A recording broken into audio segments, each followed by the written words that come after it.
Supreme सुनवाई, मौलानाओं की शामत आई। योगी ने कस ली कमर, कट गया दिल्ली तक मौलानाओं में गदर।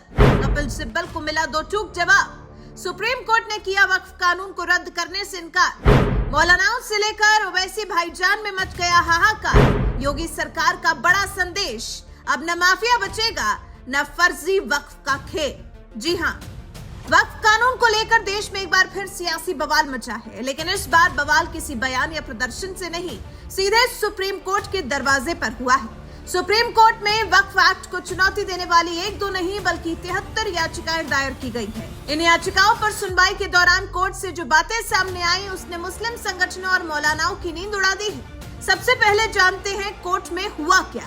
सुप्रीम कोर्ट में करीब 2 घंटे तक सुनवाई चली, जिसमें केंद्र सरकार और मुस्लिम संगठनों की तरफ से दलीलें रखी गई। मुख्य न्यायाधीश जस्टिस डीवाई चंद्रचूड़ और जस्टिस संजीव खन्ना की बेंच ने मामले को गंभीरता से सुना। केंद्र सरकार की ओर से सॉलिसिटर जनरल तुषार मेहता पेश हुए, तो मुस्लिम पक्ष की तरफ से वकालत कर रहे थे कपिल सिब्बल। सिब्बल ने कोर्ट में दावा किया कि नया वक्फ कानून मुस्लिम समुदाय के धार्मिक अधिकारों में दखल है, लेकिन कोर्ट ने सीधा जवाब दिया, अभी हम किसी कानून को रोक नहीं सकते जब तक कोई असाधारण परिस्थिति ना हो। यानी कोर्ट ने यह साफ कर दिया कि वक्फ एक्ट पर रोक लगाने की मांग अभी नहीं मानी जा सकती। अब बात करते हैं उस पॉइंट की जिसने मौलानाओं की टेंशन बढ़ा दी।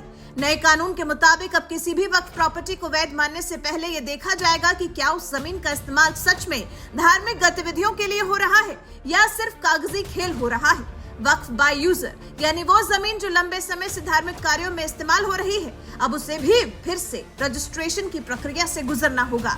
और अगर कोई विवाद हुआ तो जब तक डिस्ट्रिक्ट मजिस्ट्रेट अंतिम फैसला ना दे दें, उस प्रॉपर्टी को वक्फ नहीं माना जाएगा। बस यही वो बात थी जिसने मुस्लिम पक्ष को सबसे ज्यादा परेशान किया।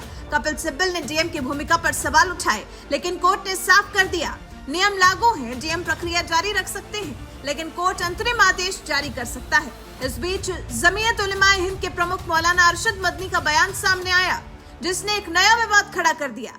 मदनी ने कहा, मुसलमान अपने धार्मिक मामलों में किसी भी दखल को बर्दाश्त नहीं करेंगे। उन्होंने ये भी कहा कि वक्फ कानून के जरिए सांप्रदायिक ताकतें मुसलमानों को डराना चाहती हैं। लेकिन इस बयान पर सोशल मीडिया पर तीखी प्रतिक्रिया आई। कई लोगों ने सवाल पूछा, क्या धार्मिक अधिकारों की आड़ में जमीन कब्जा जायज है?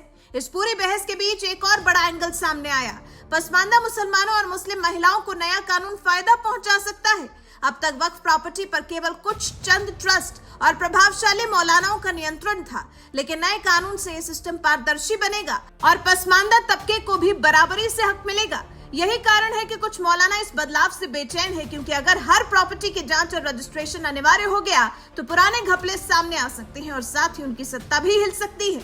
अब बात करें योगी सरकार की, तो यूपी में इस कानून के आने के बाद लगातार एक्शन देखने को मिल रहे हैं। बरेली, कौशाम्बी, मेरठ, मुरादाबाद से लेकर लखनऊ तक सरकारी रिकॉर्ड में फर्जी तरीके से वक्फ घोषित की गई जमीनों पर एक्शन लिया जा चुका है। योगी आदित्यनाथ साफ कह चुके हैं, उत्तर प्रदेश में अब वक्फ की आड़ में कोई भी जमीन कब्जा नहीं कर सकेगा। बुलडोजर सिर्फ इमारतों पर नहीं चला, बल्कि उस फर्जी सिस्टम पर चला है जो सालों से जमीनों पर कब्जा करता आया था। यही वजह है कि यूपी में कोई मौलाना प्रदर्शन की हिम्मत नहीं कर पा रहा, क्योंकि उन्हें पता है कि कानून अब सिर्फ किताबों में नहीं बल्कि जमीन पर उतर चुका है।